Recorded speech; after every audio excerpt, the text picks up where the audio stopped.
Hai, saya Anastasia Filia Enrico. Hai, saya Josephine Marcella Stefani. Hai, saya Marvella Regin Indriato. Hai, saya Stefani Andrea Dumarita. Hai, saya Vanessa Regina Putri. Halo, salam untuk kita semua. Perkenalkan, kami dari kelompok 6 akan membahas terkait lokal otonomi atau otonomi daerah di mata kuliah karakter building kewarganegaraan. Pertama-tama, kita akan melihat terlebih dahulu apa definisi dari otonomi daerah. Jadi, secara konseptual, otonomi daerah bisa juga disebut dengan desentralisasi. Terkhususnya di Indonesia, desentralisasi merupakan sebuah bagian dari democratic transformation atau transformasi demokratis, yang mana di Indonesia ini warga dan juga pemerintah daerah dapat merencanakan pembangunan mereka sendiri. Selanjutnya, berangkat dari pernyataan di atas, kita akan membahas tentang definisi dari desentralisasi. Yang pertama, menurut KBBI atau Kamus Besar Bahasa Indonesia, desentralisasi merupakan sebuah sistem pemerintahan yang lebih banyak memberikan kekuasaannya kepada pemerintah daerah. Kemudian ada pula dari Ensiklopedia Britannica di tahun 2015, desentralisasi adalah penyelenggaraan urusan pemerintah pusat kepada daerah melalui wakil perangkat pusat yang ada di daerah. Kemudian dari definisi-definisi yang telah dipaparkan sebelumnya, kita bisa menarik kesimpulan bahwa desentralisasi ini sebenarnya sangat lekat dengan adanya unsur pemindahan tanggung jawab dari otoritas yang lebih tinggi kepada otoritas yang lebih rendah.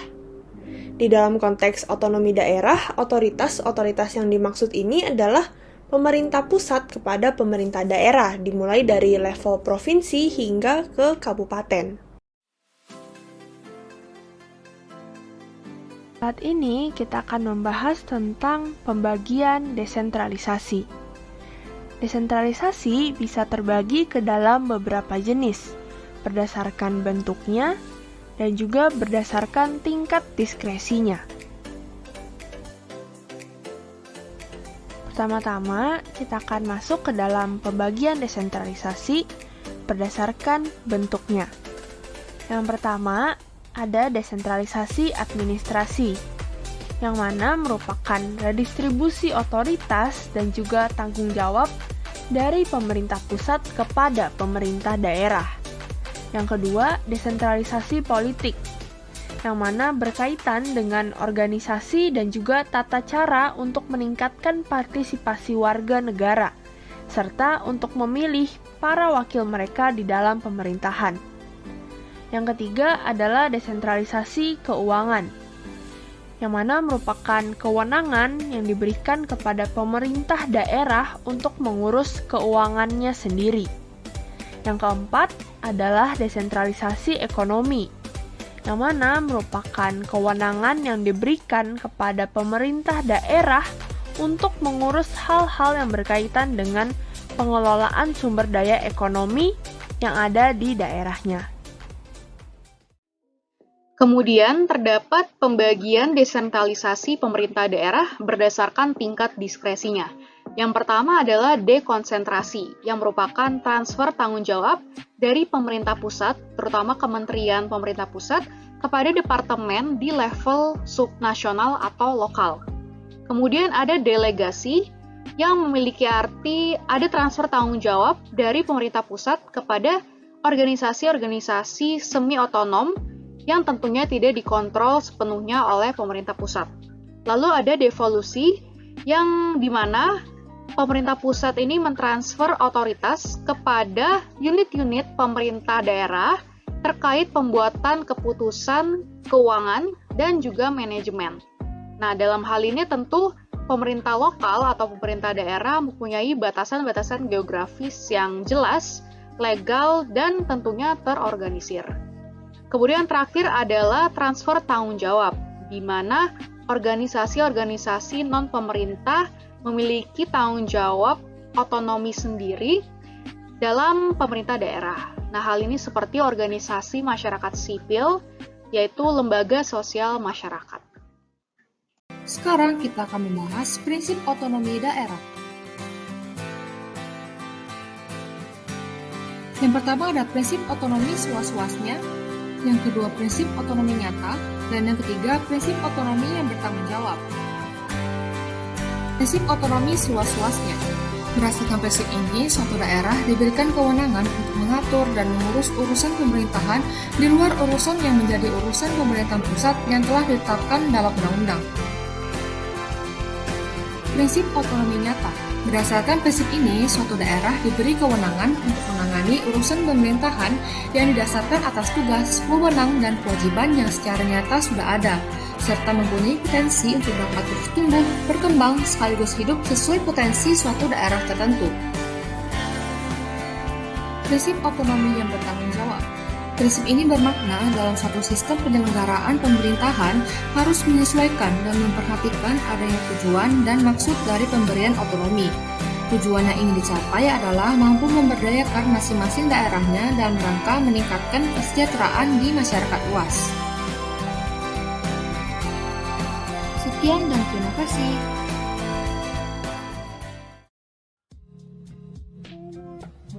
Berikutnya, saya akan membahas tentang asas otonomi daerah. Asas untuk menyelenggarakan otonomi daerah pada dasarnya ada 3. Yang pertama ada asas desentralisasi. Asas ini bermakna adanya penyerahan wewenang dari pemerintah pusat kepada daerah-daerah otonomi untuk mengurus daerahnya sendiri berdasarkan struktur NKRI. Dan ini diatur dalam UU nomor 32 tahun 2004.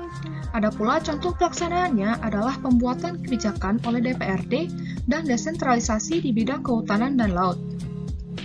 Yang kedua ada asas dekonsentrasi.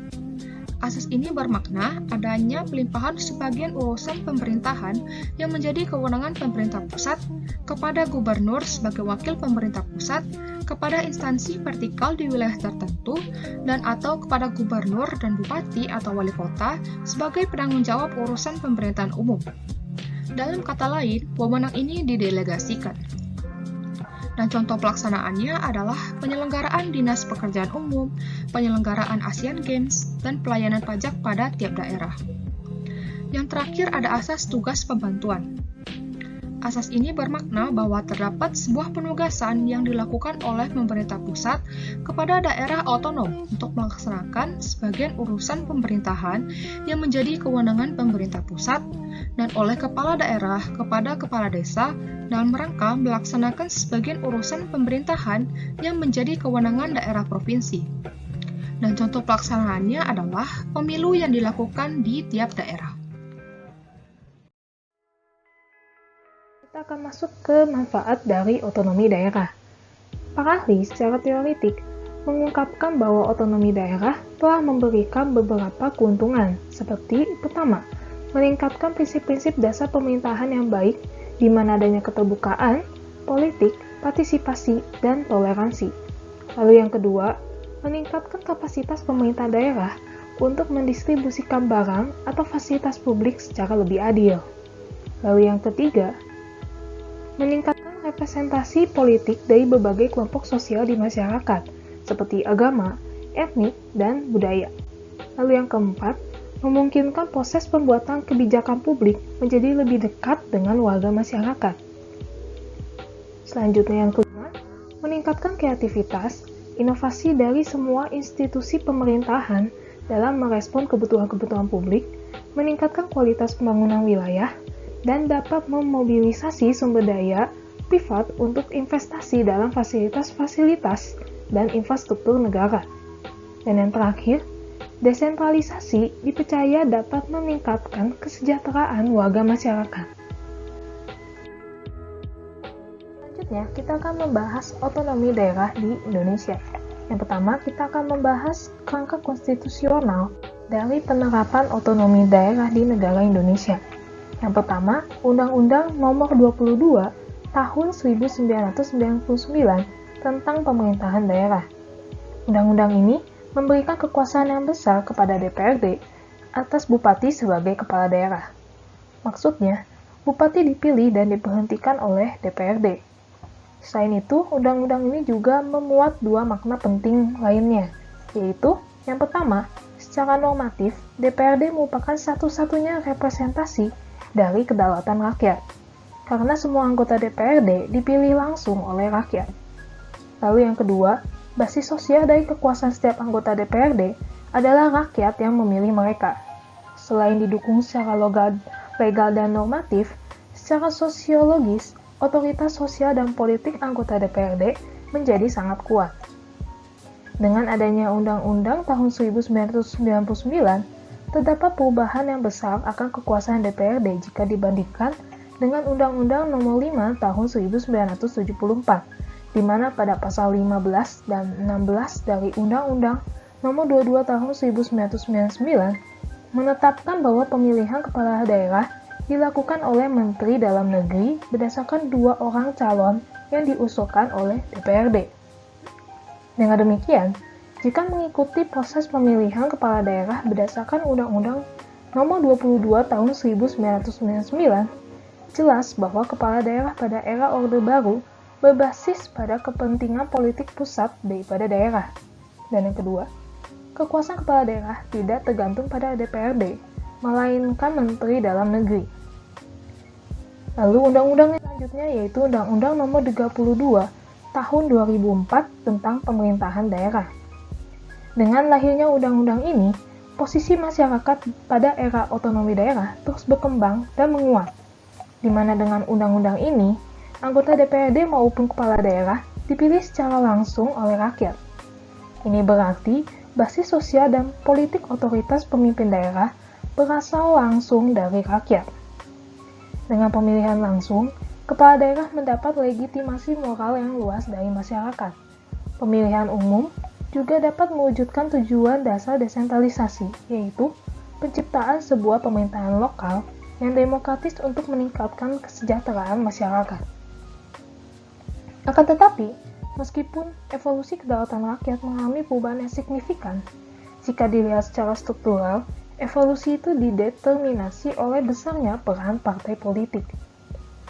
Partai politik memiliki peran yang sangat besar untuk memberikan nominasi calon anggota DPRD dan kepala daerah.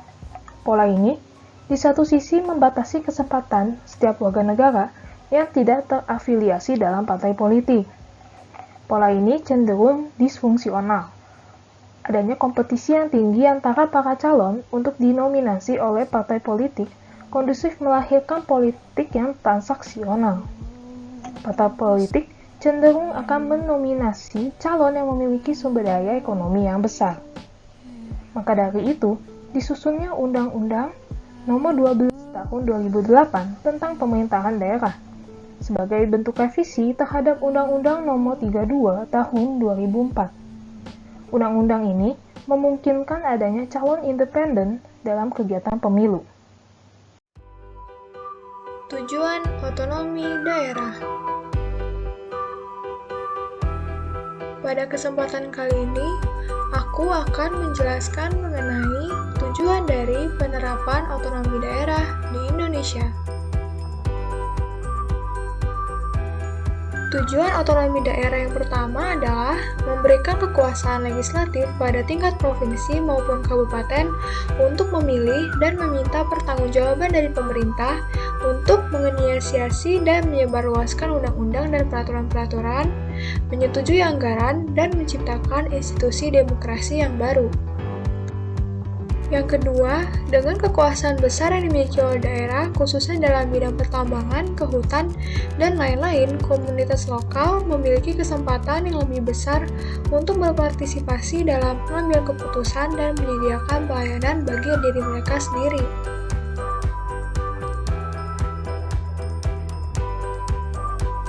Yang ketiga, dengan adanya partisipasi yang penuh dari masyarakat, otonomi dapat menjamin bahwa kepentingan dan kebutuhan warga negara tidak akan dikorbankan. Demikian penjelasan dari tujuan otonomi daerah. Selanjutnya, kita akan membahas mengenai praktik dari otonomi daerah. Praktik yang dianalisa adalah bagaimana implementasi dari otonomi daerah. Para peneliti memusatkan perhatiannya pada aktor elit seperti DPRD dan kepala daerah yang menghasilkan dua kesimpulan yang saling bertolak belakang. Di satu sisi, otonomi daerah dapat mendorong meluasnya inklusivitas sosial dan juga distribusi pembangunan menjadi lebih adil. Namun, pada sisi yang lain, kebijakan itu justru mendorong penguatan eksklusivitas sosial, di mana eksklusi sosial diartikan sebagai tertutupnya akses masyarakat terhadap sumber daya. Eksklusi sosial ini nampak dalam praktek-praktek KKN. Sebaliknya, inklusi sosial adalah terbukanya kesempatan bagi masyarakat untuk memperoleh akses pada sumber daya.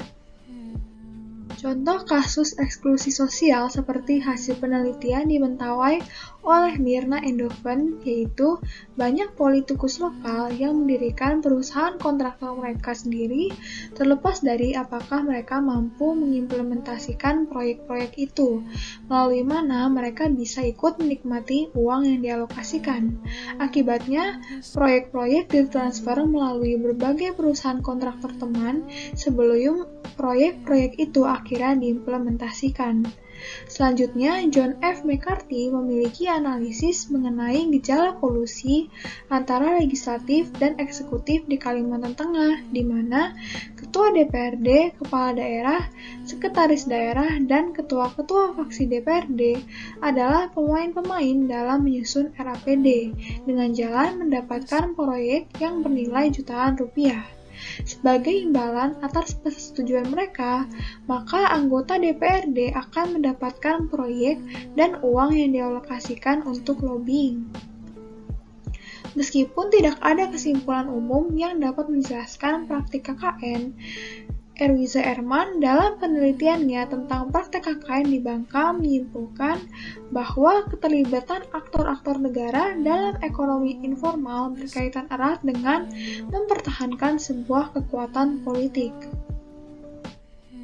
Kemudian, untuk semakin mendalami terkait permasalahan yang sering ditemukan di dalam pelaksanaan otonomi daerah, kita akan menambah pemahaman terkait bentuk-bentuk korupsi yang sering ditemukan di praktik otonomi daerah. Yang pertama adalah korupsi kecil-kecilan atau petty corruption dan korupsi besar-besaran atau grand corruption.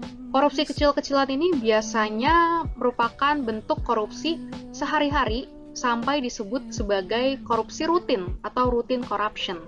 Nah, biasanya korupsi ini dilakukan oleh pejabat level bawah atau para junior yang tugasnya ada di bagian fungsional. Kemudian, korupsi besar-besaran ini tentu pelakunya adalah para pejabat tinggi yang melibatkan uang yang sangat banyak dan tentunya menimbulkan kerugian yang besar pula. Kemudian yang kedua adalah penyuapan atau bribery, di mana biasanya korupsi ini dilakukan oleh instansi atau unit pemerintah yang memang bertugas di bagian proses administrasi. Nah, biasanya ada pemungutan-pemungutan atau pembayaran untuk menunda atau mengurangi kewajiban bayar pajak dan cukai. Lalu ada juga para petugas disuap untuk tutup mata dan tutup mulut terkait kegiatan-kegiatan ilegal. Lalu ada juga pembayaran atau penyuapan agar proses pengizinan itu semakin lancar atau ibaratnya ada uang pelicin. Lalu yang ketiga adalah penyalahgunaan atau penyelewengan yang biasa disebut sebagai misappropriation. Nah, biasanya hal ini tentu terkait segala fraudulent activities atau segala kegiatan kecurangan yang dilakukan oleh para petugas di daerah. Kemudian yang keempat adalah penggelapan atau embezzlement. Nah, korupsi ini biasanya dengan mencuri atau menggelapkan uang negara dan tidak menyisakan sama sekali uang negara, bahkan hanya sedikit yang disisakan. Lalu yang kelima adalah pemerasan atau extortion.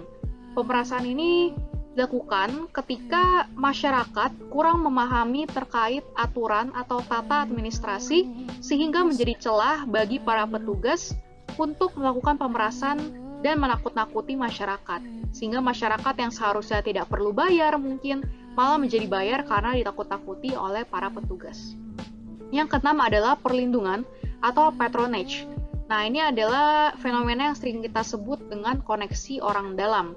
Biasanya dalam hal pemilihan calon pegawai, lalu promosi ataupun mutasi staf, para pemimpin ini memilih bukan berdasarkan skill atau kemampuan objektif para staf, tapi malah mempertimbangkan suku, kedekatan personal, ataupun hubungan sosial lainnya. Dengan demikian, itulah 6 bentuk korupsi yang sering kita temukan di pemerintah daerah Indonesia. Gelengkan kepala dan katakan, Tidak! Tidak! abaikan rayuannya dan katakan, Tidak! Tidak! tutup telinga dan katakan, Tidak! katakan tidak pada korupsi. Bergabunglah bersama kami. Demikian pemaparan dari kelompok 6 terkait otonomi daerah. Semoga pemaparan dan penjelasan kami bisa bermanfaat dan tentunya menambah pemahaman terkait pelaksanaan otonomi daerah di Indonesia. Sekian dari kami, terima kasih.